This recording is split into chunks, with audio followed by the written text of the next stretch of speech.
اس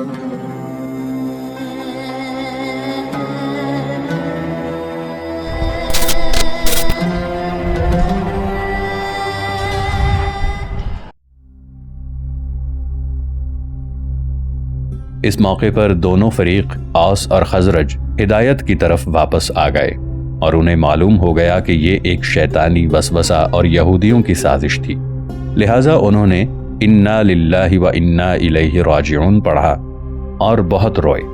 پھر اوس اور خزرج کے لوگوں نے ایک دوسرے سے معانقہ کیا اور رسول کریم صلی اللہ علیہ وآلہ وسلم کے ساتھ محبت کرنے والے بھائی بن کر واپس لوٹے۔ اس طرح یہود کی خفیہ کوششیں ناکام ہوئیں اور خدا تعالی نے ان کی تدبیر کو ان کے سینوں میں دے مارا، حالانکہ قریب تھا کہ وہ مسلمانوں کی وحدت نبی کو پارا پارا کرنے میں کامیاب ہو جاتے۔ یہودیوں نے منافقین کی مدد سے دعوت اسلامی کے متعلق اضطراب پیدا کرنے اور اس کے علمبردار کے لیے مصائب پیدا کرنے پر بس نہ کیا، بلکہ ان کے تمام فرقے، بلکہ ان کا ہر فرد اس تخریبی کام میں لگ گیا۔ جب یہودی حضرت نبی کریم صلی اللہ علیہ وآلہ وسلم اور آپ کی دعوت کے متعلق شکوک و اضطراب پیدا کر رہے تھے اور آپ کے متعلق بے فائدہ جھگڑے کر رہے تھے اور ایسے دکھ دہ سوالات کر رہے تھے جن کا علمی بحث سے کوئی واسطہ نہ تھا، اس وقت منافقین مسلمانوں کے ساتھ ملے جلے تھے، کیونکہ وہ بظاہر اسلام کا اظہار کرتے تھے اور عہد جدید کے لیے رکاوٹیں کھڑی کر کے مصائب اور پریشانیاں پیدا کر رہے تھے اور جھوٹی افواہیں اڑا رہے تھے اور مسلمانوں میں انتشار پیدا کرنے کے لیے سازشیں کر رہے تھے۔ ان منافقین کو مسلمانوں کی وحدت کے کچلنے کی خواہش نے اس حد تک پہنچا دیا کہ انہوں نے سازشیں کرنے اور مسلمانوں کے درمیان انتشار پیدا کرنے کے لیے جمع ہونے کے واسطے ایک اڈا بنایا تاکہ وہ کامل آزادی کے ساتھ یہ کام کر سکیں۔ انہوں نے اپنے لیے ایک مسجد بنائی جس میں بظاہر وہ نمازیں ادا کرتے تھے، کیونکہ وہ حلقہ بگوش اسلام ہونے کی وجہ سے بظاہر اسلام کے حکم میں ہی تھے، اور ان کو کسی نے اس مسجد کے بنانے سے نہیں روکا۔ ابھی اس مسجد کی تعمیر پر زیادہ عرصہ نہیں گزرا تھا کہ رسول کریم صلی اللہ علیہ وآلہ وسلم کو یہ اطلاع ملی کہ اس مسجد کو منافقین نے امت کی وحدت اور سلامتی کو نقصان پہنچانے کے لیے سازشیں اور منصوبے تیار کرنے کے لیے بنایا ہے۔ جب رسول کریم صلی اللہ علیہ وآلہ وسلم کو اس حقیقت کا یقین ہو گیا تو آپ صلی اللہ علیہ وآلہ وسلم نے اس مسجد کے گرانے کا حکم دے دیا، جس کی حقیقت صرف اتنی تھی کہ وہ اسلام اور مسلمانوں کے خلاف آمریت کا اڈا تھا، اور جن منافقین نے یہ مسجد تعمیر کی ان کے بارے میں اللہ تعالی نے یہ آیات نازل فرمائیں۔ بسم اللہ الرحمن الرحیم والذین اتخذوا مسجدا ضرارا وکفرا وتفریقا بین المؤمنین وارصادا لمن حارب اللہ ورسولہ من قبل وَلَيَحْلِفُنَّ إِنْ أَرَدْنَا إِلَّا الْحُسْنَى وَاللَّهُ يَشْهَدُ إِنَّهُمْ لَكَاذِبُونَ۔ ترجمہ: اور وہ جنہوں نے مسجد بنائی نقصان پہنچانے کو اور کفر کے سبب اور مسلمانوں میں تفرقہ ڈالنے کو، اور اس کے انتظار میں جو پہلے سے اللہ اور اس کے رسول کا مخالف ہے، اور وہ ضرور قسمیں کھائیں گے کہ ہم نے تو بھلائی چاہی، اور وہ ضرور قسمیں کھائیں گے کہ ہم نے تو بھلائی چاہی، اور اللہ گواہ ہے کہ وہ بے شک جھوٹے ہیں۔ سورہ توبہ آیت نمبر 107۔ آگے سورہ توبہ کی آیت نمبر 110 میں ارشاد باری تعالی ہوا، بسم اللہ الرحمن الرحیم لا يزال بنيانهم الذي بنوا ريبة في قلوبهم إلا أن تقطع قلوبهم والله عليم حكيم۔ ترجمہ: وہ تعمیر جو چنی ہمیشہ ان کے دلوں میں کھٹکتی رہے گی، مگر یہ کہ ان کے دل ٹکڑے ٹکڑے ہو جائیں، اور اللہ علم و حکمت والا ہے۔ جب حضرت نبی کریم صلی اللہ علیہ وآلہ وسلم نے منافقین کے اڈے مسجد ضرار کو گرا دیا تو ان منافقین کے درمیان اور مسلمانوں کے درمیان اضطراب پیدا کرنے کی سرگرمیوں کے تسلسل میں اور ان سے استہزاء کرنے میں اور دعوت اسلام کو نقصان پہنچانے میں کوئی کمی واقع نہ ہوئی، اور وہ عہد جدید کے خلاف اپنی دھڑے بندی کرنے میں لگے رہے، حتیٰ کہ مسجد نبوی میں مسلمانوں کے ساتھ نماز کے لیے جمع ہوتے وقت بھی وہ دھڑے بندی کرتے اور ایک دوسرے کے ساتھ بیٹھتے اور اسلامی عقیدے کے خلاف اپنی تخریبی سرگرمیاں جاری رکھتے تاکہ مسلمانوں کے درمیان انتشار پیدا کر دیں۔ اور جب ان کی شرارت بڑھ گئی اور نبی کریم صلی اللہ علیہ وآلہ وسلم اور آپ کی دعوت کے خلاف ان کی دشمنانہ سرگرمیاں اوقات عبادت میں مسجد نبوی تک پہنچ گئیں، تو حضرت نبی کریم صلی اللہ علیہ وآلہ وسلم نے اعلانیہ طور پر ان کی تادیب کے لیے اور ان کی سازشوں کے شر سے بچنے کے لیے انہیں مسجد سے نکال دینے کا حکم دیا، کیونکہ مسجد اوقات نماز میں تمام امت کے جمع ہونے کی جگہ ہے۔ ناظرین، آگے بڑھنے سے پہلے کامنٹ سیکشن میں ہمیں اپنی آراء سے ضرور آگاہ کیجیے گا کہ آپ کو ہماری یہ سیریز کیسی لگ رہی ہے۔ میں ہوں طاہر عبید چودھری۔ آئندہ آنے والی اقساط سے باخبر رہنے کے لیے ہمارے چینل کو سبسکرائب کر لیں اور ساتھ موجود بیل آئیکن کو ضرور کلک کر لیں۔ شکریہ۔ اس طرح ان منافقین کے لیے فیاض دل لوگوں کے درمیان اپنا زہر پھیلانا آسان ہوتا ہے۔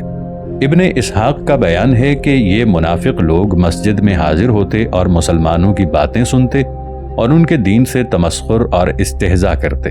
ایک روز مسجد میں ان کے کچھ آدمی جمع ہوئے اور رسول کریم صلی اللہ علیہ وآلہ وسلم نے انہیں آپس میں آہستہ آواز سے باتیں کرتے دیکھ لیا۔ وہ ایک دوسرے سے چمٹے ہوئے تھے۔ آپ صلی اللہ علیہ وآلہ وسلم نے ان کے متعلق حکم دیا اور انہیں سختی سے مسجد سے نکال دیا گیا۔ اس طرح یہودی اور منافقین مصائب کا سبب بنتے اور حضرت نبی کریم صلی اللہ علیہ وآلہ وسلم کے لیے مشکلات پیدا کرتے اور جدید اسلامی معاشرے کو تباہ کرنے کی کوشش کرتے، حالانکہ ابھی وہ نیا ہی تھا، لیکن اللہ تعالی ہمیشہ ان کو ذلیل کرتا رہا اور ان کی تمام کوششوں کو ناکام بناتا رہا۔ حالانکہ یہودیوں اور منافقوں کے فتنہ و فساد نے حضرت نبی کریم صلی اللہ علیہ وآلہ وسلم کے لیے بہت سے مصائب اور پریشانیاں پیدا کیں، مگر اب ان کے خبیث اعمال نے مسلمانوں پر ان کی حقیقت واضح کر دی اور وہ عہد جدید کے آغاز سے ان کی نگرانی کرنے لگے اور کسی بھی حالت میں ان کی طرف مائل نہ ہوتے، خصوصاً سیاسی اور جنگی حالات میں، کیونکہ وہ انہیں مسلمانوں کے درمیان ان کے خلاف کام کرنے والا ففتھ کالم سمجھتے تھے۔ چونکہ جدید اسلامی عہد کی نسبت سے حالات نہایت خطرناک تھے اور ہر جانب سے مسلمانوں کو خطروں نے گھیرا ہوا تھا، کیونکہ وہ عہد جدید کے آغاز میں تھے اور جزیرہ عرب کے اکثر باشندے اس سے دشمنی اور خصومت رکھتے تھے، خصوصاً قریش تجربے سے دین جدید کی اہمیت کو سمجھتے تھے، جس کے غلبے کا مقصد ان کے بت پرستانہ وجود کی تباہی سے زیادہ کچھ نہ تھا۔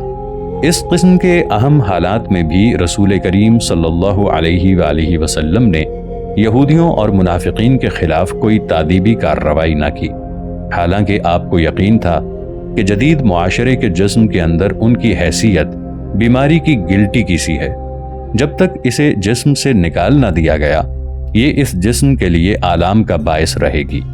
آپ صلی اللہ علیہ وآلہ وسلم نے ان کو ان کے حالات پر چھوڑ دیا، یہاں تک کہ انتہائی صفائی کا دور آ گیا، خصوصاً ان یہودیوں کے لیے جنہیں بدعہدی نے مسلمانوں کے مقابلے میں ہتھیار اٹھانے، معاہدات توڑنے اور نہایت نازک حالات میں ان کے محارب دشمنوں کے ساتھ مل جانے تک پہنچا دیا تھا، جیسا کہ غزوہ احزاب میں بنو قریظہ نے کیا۔ انہوں نے اس عہد کو توڑ دیا جو ان کے اور مدینہ میں محاصر مسلمانوں کے درمیان تھا۔ ان نازک حالات میں ان کی بدعہدی کی سزا میں رسول کریم صلی اللہ علیہ وآلہ وسلم نے ان کے تمام مردوں کو قتل کرنے اور ان کے اموال و اولاد اور عورتوں پر قبضہ کرنے کا حکم دے دیا۔ اسے ہم غزوہ احزاب میں مفصل بیان کریں گے انشاءاللہ۔ اب فصل چہارم کی طرف بڑھتے ہیں، جس میں ہم بات کریں گے معرکہ بدر سے قبل مسلمانوں کی عسکری سرگرمیوں کا۔ جن حالات میں رسول کریم صلی اللہ علیہ وآلہ وسلم نے ہجرت کی، وہ جنگی حالات تھے جنہیں خود مکی لیڈروں نے آپ کے خون کو مباح کر کے اور آپ کے عہد کو توڑ کر پیدا کیا تھا، اور وہ جنگ کے سوا کچھ نہ تھے۔ اس صورت میں قدرتی بات ہے کہ دونوں فریقوں نے مکہ اور مدینہ ایک دوسرے کے خلاف عسکری، سیاسی اور اقتصادی تیاریوں کا کام کرنا تھا، لہٰذا کسی بھی طریقے سے ہتھیاروں کا استعمال کرنا اور دشمن کی طاقت کو کمزور کرنا ایک ایسی بدیہی بات ہے جو جدل اور جھگڑے کو قبول نہیں کرتی۔ لہٰذا جس فریق کے خلاف اعلان جنگ ہوا اور اس کے دشمنوں نے جہاں کہیں بھی وہ ملے اس پر حملہ کرنے کا پکا ارادہ کیا ہوا ہو، اسے ملامت نہیں کی جا سکتی، نہ ہی اسے اس وقت ملامت کی جا سکتی ہے جب وہ ان کے خلاف گردش روزگار کے منتظر ہوں اور ان کی قوت کو کم کرنے اور ان کی ایذا کو روکنے کے لیے تجاویز کر رہے ہوں۔ پس معرکہ بدر، جس میں مسلمانوں نے مشرکین کے مقابلے میں شرکت کی، ایک عادلانہ معرکہ ہے۔ مسلمانوں اور ان کے دشمنوں کے درمیان جو عسکری حالات قائم تھے، ان کی فطرت نے مسلمانوں پر یہ جنگ واجب کر دی تھی۔ ہجرت رسول صلی اللہ علیہ وآلہ وسلم سے معرکہ بدر تک کا زمانہ تقریباً 19 ماہ بنتا ہے۔ اس دوران میں مکہ اور مدینہ کے درمیان کوئی خونی معرکہ نہیں ہوا، صرف اس سریہ میں کچھ خونریزی ہوئی تھی جس کی کمان عبداللہ بن جہش کر رہے تھے، جس کے فوراً بعد بدر کا معرکہ ہوا۔ عبداللہ بن جہش رضی اللہ عنہ بن رباب اسدی بن عبد شمس کے حلیف تھے۔ آپ نے 2 ہجرتیں کی۔ آپ پہلے امیر ہیں جن کے لیے اسلام کا جھنڈا باندھا گیا۔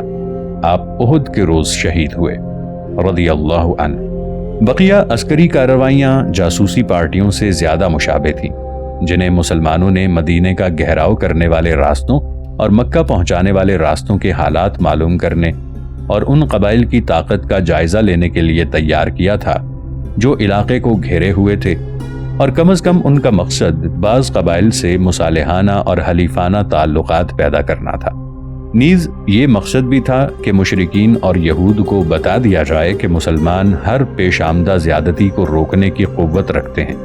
جن گشتی پارٹیوں اور سرایہ کو مسلمانوں نے معرکہ بدر سے قبل تیار کیا، ان کا خلاصہ کچھ یوں ہے۔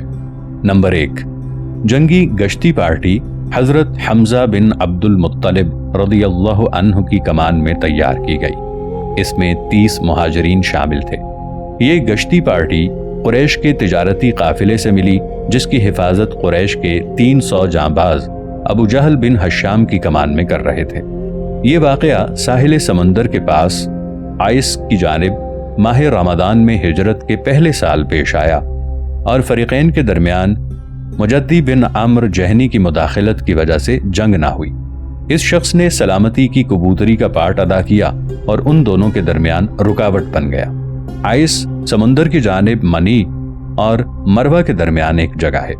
نمبر 2، جنگی گشتی پارٹی جو 60 افراد پر مشتمل تھی، جسے عبید بن حارث رضی اللہ عنہ وادی رابغ تک لے گئے۔ یہ واقعہ ہجرت کے پہلے سال ماہ شوال میں ہوا۔ اس گشتی پارٹی کا مقصد قریش کی تجارت کو تہدید کرنا تھا۔ اس پارٹی نے قریش کے 200 سے بھی زیادہ جانبازوں کے ساتھ ملاقات کی، جن کی قیادت ابو سفیان کر رہا تھا، مگر فریقین میں کوئی جنگ نہ ہوئی۔ اس غزوے میں مکی فوج کے 2 آدمی عبید بن حارث کی گشتی پارٹی میں شامل ہو گئے۔ یہ 2 آدمی مقداد بن عمرو الجورانی اور عتبہ بن غزوان رضی اللہ عنہم تھے۔ یہ دونوں مسلمان تھے جو مکی فوج میں آ گئے تھے۔ نمبر 3، جاسوس گشتی پارٹی، جس میں 8 مہاجرین شامل تھے، جن کی کمان سعد بن ابی وقاص رضی اللہ عنہ کر رہے تھے۔ یہ پارٹی مکہ اور شام کے درمیان قریش کے تجارتی راستے کی تہدید کے لیے الغرار تک پہنچ گئی، لیکن یہ گشتی پارٹی دشمن کے ساتھ کسی جنگ میں نہیں الجھی۔ یہ واقعہ ہجرت کے پہلے سال ماہ ذوالقعدہ کا ہے۔ نمبر 4، غزوہ ودان۔ یہ ایک جنگی گشتی پارٹی تھی جس میں 200 جانباز شامل تھے، جس کی کمان خود رسول کریم صلی اللہ علیہ وآلہ وسلم نے ہجرت کے دوسرے سال سفر کے مہینے میں ودان کے علاقے تک کی، اور آپ صلی اللہ علیہ وآلہ وسلم بغیر کسی جنگ کے واپس آ گئے۔ ہاں، آپ نے بنی حمزہ بن بکر بن کنانہ کے قبائل سے عدم جارحیت کا معاہدہ کیا۔ نمبر 5، غزوہ بوات۔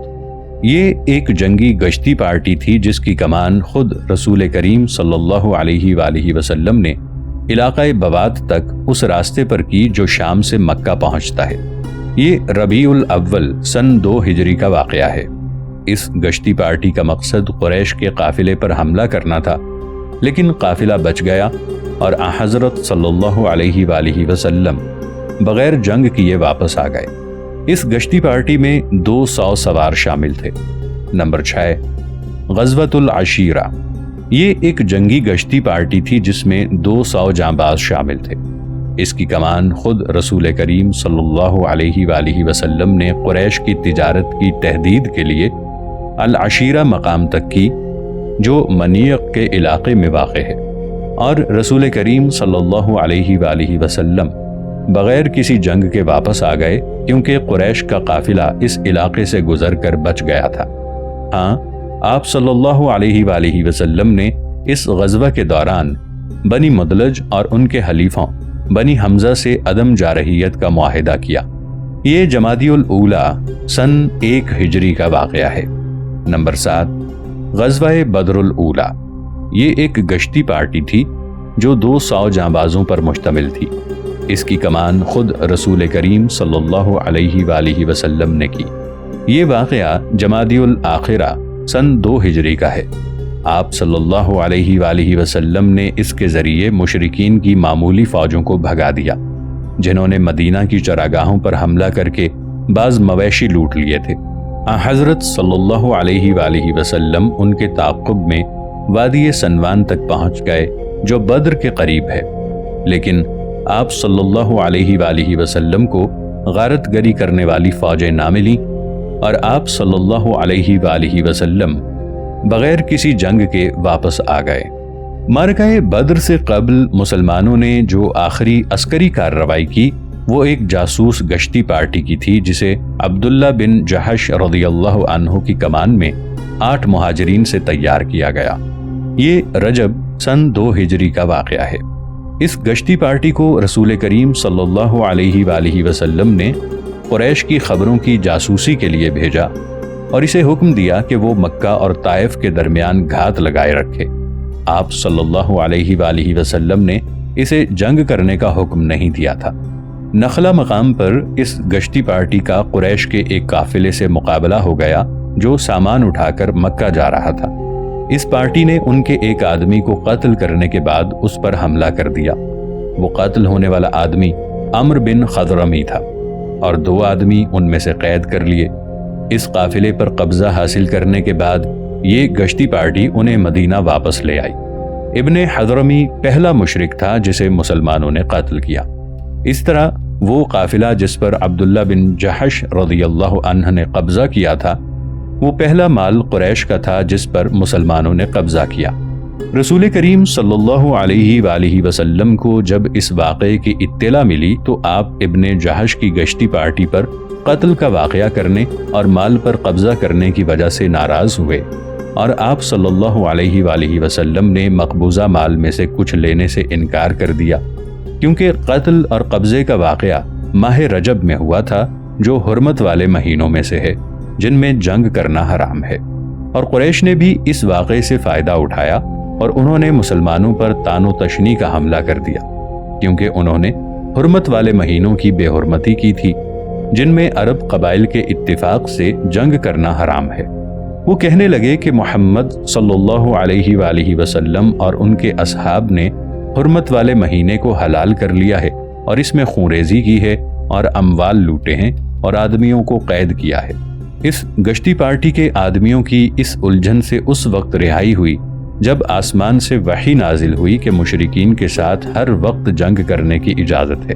بس قرآن کریم نے سالار ابن جحش رضی اللہ عنہ اور ان کی گشتی پارٹی کے افراد کی جنگی کارروائی کو درست تسلیم کیا، اور اس مناسبت سے اللہ تعالیٰ نے یہ آیت نازل کی، بسم اللہ الرحمن الرحیم يسألونك عن الشهر الحرام قتال فيه قل قتال فيه كبير وصد عن سبيل الله وكفر به والمسجد الحرام وإخراج أهله منه أكبر عند الله والفتنة أكبر من القتل۔